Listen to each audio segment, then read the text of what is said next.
Pemirsa, terima kasih pian masih bersama kami. Berita selanjutnya Mahabarakan, petugas Satuan Polisi Pamong Praja Banjarmasin bersikap tegas akan menurunkan semua baliho atau spanduk yang dianggap tanpa mengantongi izin dari Badan Penanaman Modal Wan Perizinan Terpadu.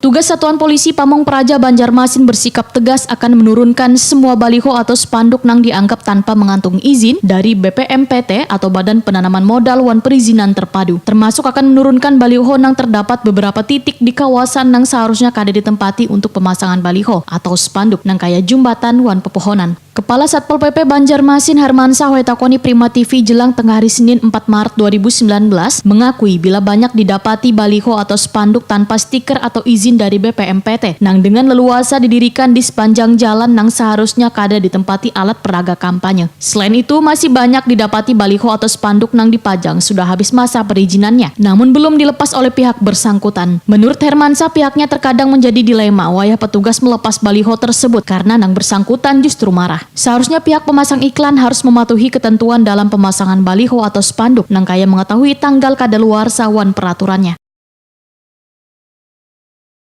Jadi masih ada kita temukan beberapa baliho-baliho ya, reklame gitu ya, atau spanduk yang memang tidak memiliki izin atau tidak ada stekernya gitu ya.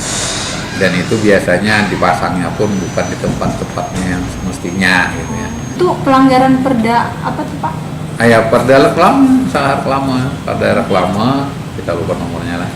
Perda reklame, jadi mereka itu kan harus ada izin dan izinnya itu kan diberi tanda stiker dan di situ pun ada tanggal berlaku.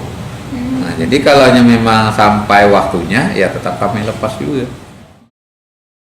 Hermansyah menegaskan kepada seluruh pengguna baliho atau spanduk terlebih wayah masa kampanye ini agar bisa mematuhi segala ketentuan yang berlaku.